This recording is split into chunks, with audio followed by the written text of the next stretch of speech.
Honestly, if I was not following the leaks, I would not even know who ZIBAI is, and apparently people are saying that she's Istaro's daughter, the one who wants to live on the moon. Kinda crazy. Anyway, in this video we are going to break down the full kit of this brand new ZIBAI character. Rumor has it she's going to be insanely strong. Her damage output might even rival Mahuika. So without further delay, let's dive into her full kit, talents, constellations, signature weapon, character synergies, and of course, the pros and cons. Let's get started.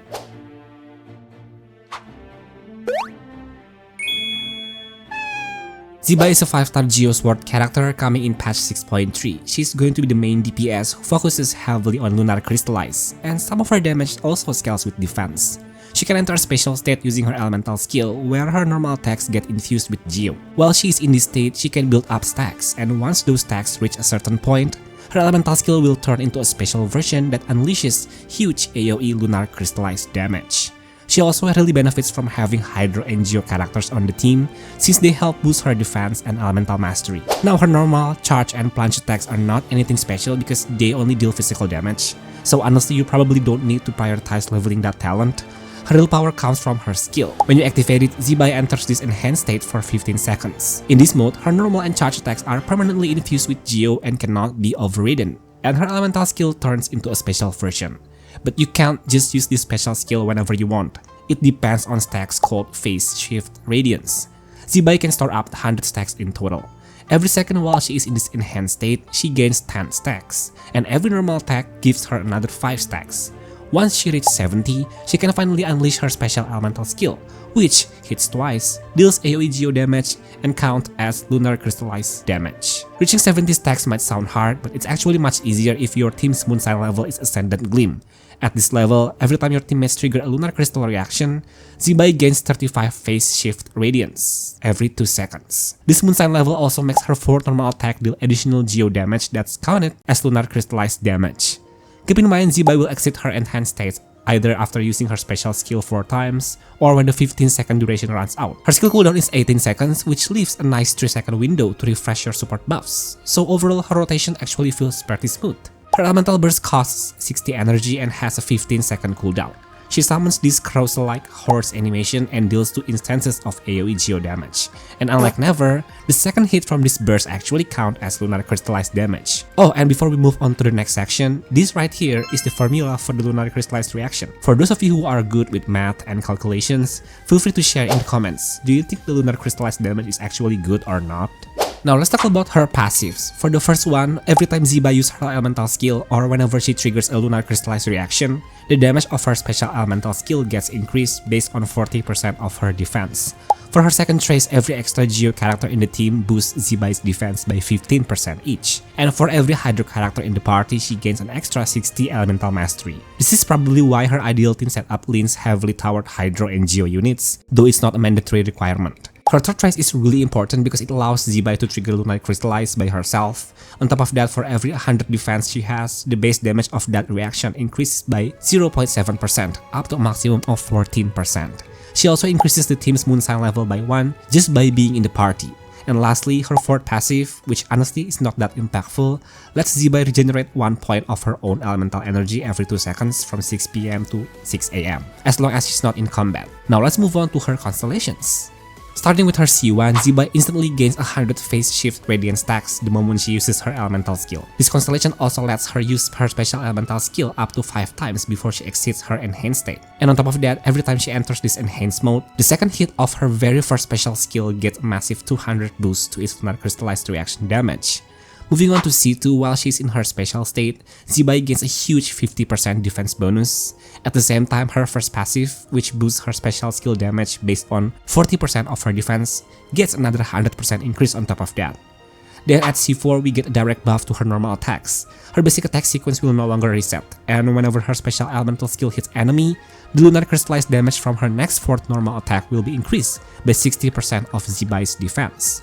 And finally, her last constellation takes things even further. When ZIBAI enters her enhanced stat, her phase shift radiant stack gain rate is increased by 40%. Then when she uses her special elemental skill, it will now consume all of her stacks at once. In exchange, both of the skill's damage and ZIBAI's lunar crystallized damage get an extra 1.6 boost for 3 seconds for every single point consumed above 70.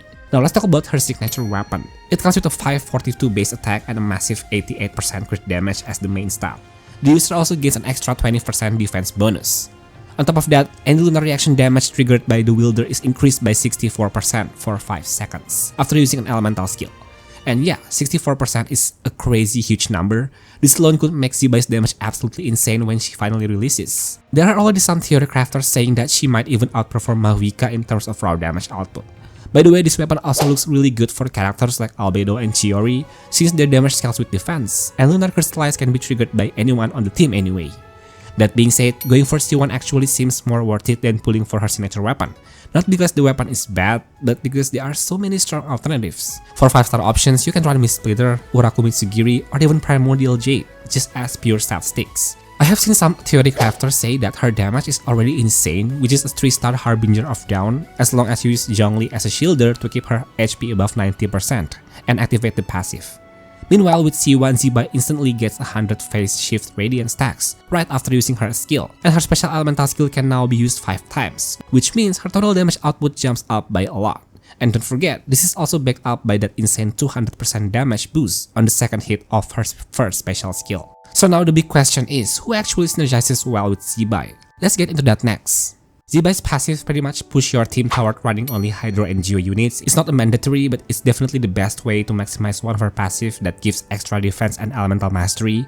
One premium team option would be ZIBAI as your main Lunar Crystallized DPS, Columbina as the all-purpose Lunar Reaction support and Hydro applier, Iluga as the best dedicated Geo support, especially for Lunar Crystallize, and Jolie with his shields and extra Geo value.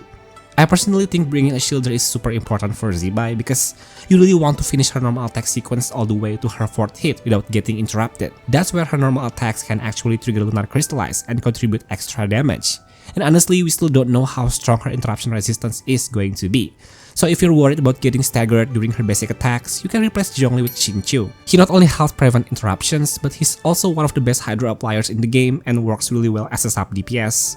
On top of that, running 2 Hydro units activates Hydro Resonance, which is actually great for boosting Columbina's max HP. Alternatively, Xingqiu can also be replaced with Dahlia, who can provide attack speed buff. For the last slot, you can also run a Geo sub DPS like Chiori, and then let Columbina hold Prototype Amber for healing. You could also use Navia for a quick swap playstyle. Her kit was just adjusted to include Lunar Crystallize, which can now reveal her Gunbrella ammo. You can even try ZIBAI in Hexerai style teams, for example with Albedo and Mona. And aside from just Hydro and Geo, there's nothing wrong with trying a charged Lunar Crystallize team using Ineva as well, something like ZIBAI, Columbina, Yelan, and Ineva. With this team, you don't really need to worry about sustain at all, because Ineva can provide shields for the whole team. So overall, ZIBAI is looking really good right now. She could easily become the strongest Geo DPS we have ever had so far. Her damage output is expected to be massive, mainly because her multipliers are already looking very solid. On top of that, she has access to Lunar Crystallized damage from so many sources, her basic attacks during her special state, her special elemental skill, and even her elemental burst. This is also helped by her fairly moderate energy cost. And even if she does end up having some energy issues, it's honestly still fine because most of her damage comes from her special skill anyway. Her playstyle is also super straightforward. All you really need to do is spam your basic attacks until her special skill button lights up, then press her skill, and you can weave in her burst whenever it's ready. Her weapon options are also very F2P friendly. Even a 3-star Harbinger of Dawn is already more than enough, as long as you can keep her HP above 90%. She can also enable Lunar Crystallize on her own, so she's not fully dependent on Columbina just to convert the Crystallized reaction, and she also has a very small cooldown gap on her skill, only about 3 seconds, which makes her rotations feel really smooth. However, despite all these strengths, ZIBAI's team compositions are still mostly locked into Hydro and Geo units, especially if you look at her own passives and even Iluga's passive. On top of that, her basic attacks really cannot be interrupted, either by dodging too much or by getting hit by enemies. I'm pretty sure she's supposed to get some kind of interruption resistance, but I honestly could not find it anywhere in her skill description, so this might make her quite dependent on shielders or anti-stagger units. So what do you guys think? What else should we add to this pros and cons section? Let me know your thoughts in the comments. So yeah, that's the full kit breakdown for ZIBAI. Thanks to this Lunar Crystallized system, the Geo element is finally making a real comeback. What do you think about ZIBAI's kit? Does it make you excited to pull for her or not at all? If you enjoyed this video, don't forget to leave a like and make sure to subscribe as well, because I can't wait to see you guys again in the next one. Have a great day and I will see you later. Bye bye!